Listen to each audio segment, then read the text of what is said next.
नमस्कार। आज हम भारत के संवैधानिक कानून के कुछ बहुत ही दिलचस्प और कह सकते हैं शक्तिशाली सिद्धांतों को समझने वाले हैं।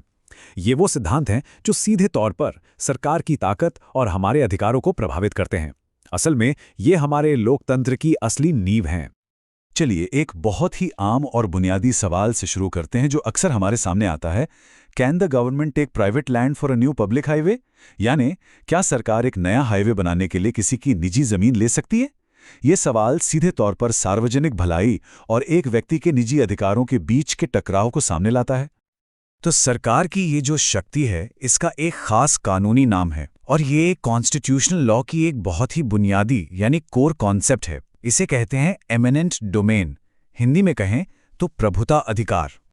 तो ये प्रभुताधिकार या जिसे हम एमिनेंट डोमेन कह रहे हैं, ये आखिर है क्या? देखिए, यह सरकार की वो इनहेरेंट पावर है, मतलब एक ऐसी शक्ति जो उसमें निहित है, जिससे वो पब्लिक यूज के लिए, मान लीजिए स्कूल बनाना है, अस्पताल बनाना है या सड़कें बनानी है, तो उसके लिए निजी संपत्ति का अधिग्रहण कर सकती है।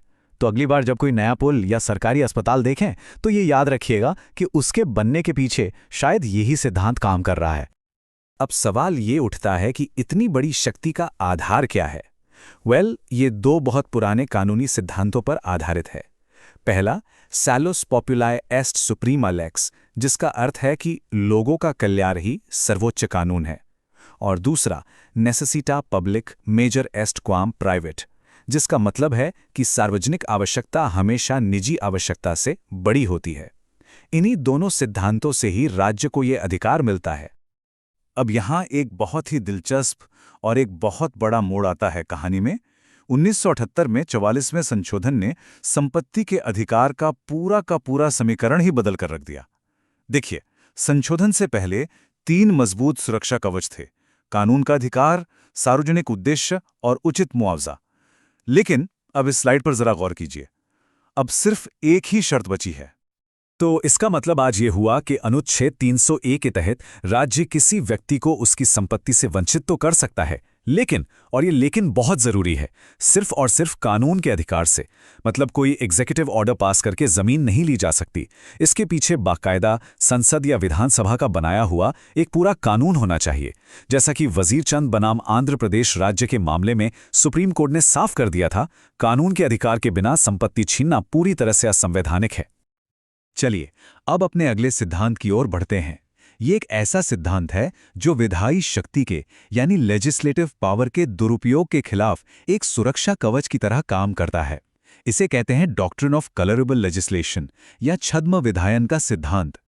तो ये हमें एक बहुत ही दिलचस्प सवाल पर लाता है। सोचकर देखिए, अगर संविधान ने केंद्र और राज्यों के बीच शक्तियों का साफ साफ बंटवारा कर दिया है, तो क्या कोई सरकार चालाकी से या किसी छिपे हुए तरीके से उन सीमाओं को लांघ सकती है? क्या वो कोई ऐसा कानून बना सकती है जो दिखने में तो ठीक लगे पर असल में उसका मकसद कुछ और ही हो? और ठीक इसी जगह पर छद्म विधायन का सिद्धांत एक जासूस की तरह सामने आता है। ये न्यायपालिका को यानी जुडिशरी को वो शक्ति देता है जिससे वो किसी कानून के सिर्फ बाहरी रूप को ना देखे, बल्कि उसके असली इरादे, उसकी असल नीयत और प्रभाव की जांच करे। अगर अदालत को यह पता चलता है कि विधायिका ने धोखे से अपनी शक्तियों का उल्लंघन किया है, तो उस कानून को तुरंत रद्द कर दिया जाता है।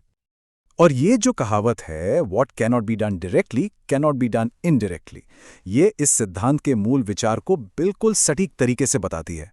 एक बहुत ही सरल सा वाक्य है, लेकिन इसमें एक बहुत शक्तिशाली संवैधानिक जांच छुपी हुई है। मतलब अगर संविधान आपको किसी विषय पर सीधे कानून बनाने से रोकता है, तो आप किसी अप्रत्यक्ष या घुमावदार तरीके से भी वो काम नहीं कर सकते। तो इसका सीधा सा मतलब ये है कि अदालतें कानून की पैकिंग नहीं देखती, वो देखती हैं कि उसके अंदर का सामान क्या है।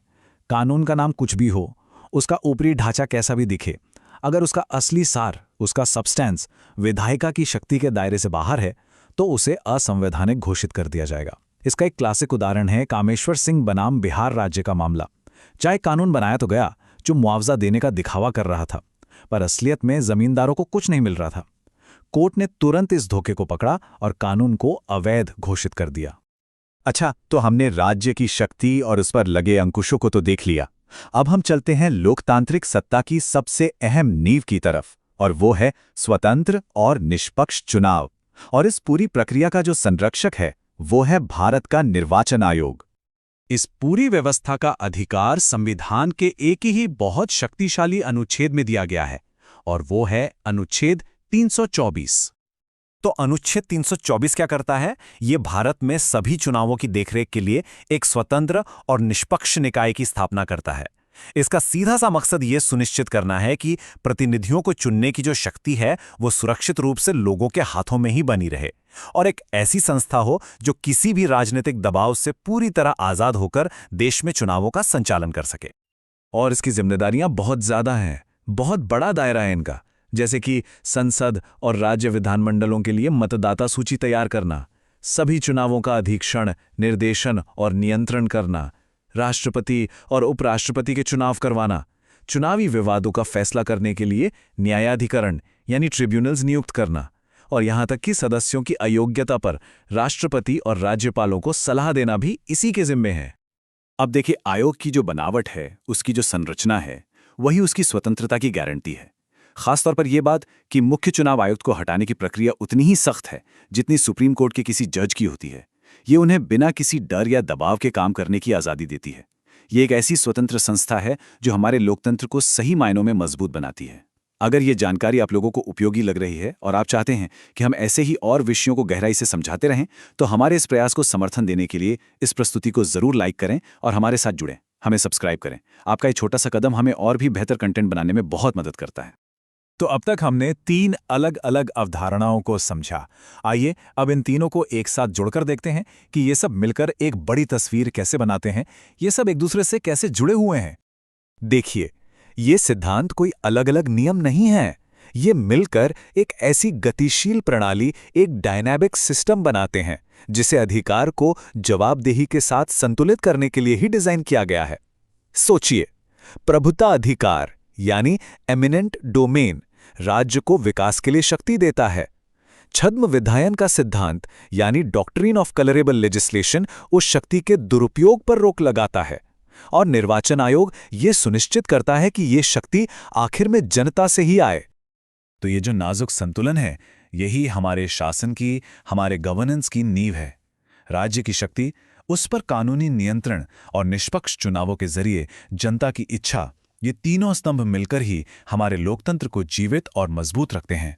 ये समझना बहुत जरूरी है कि इनमें से किसी एक का भी कमजोर पड़ना पूरे ढांचे को खतरे में डाल सकता है, और इसीलिए आज के समय में इस संवैधानिक संतुलन को समझना और इसकी रक्षा करना शायद पहले से कहीं ज्यादा महत्वपूर्ण हो गया है।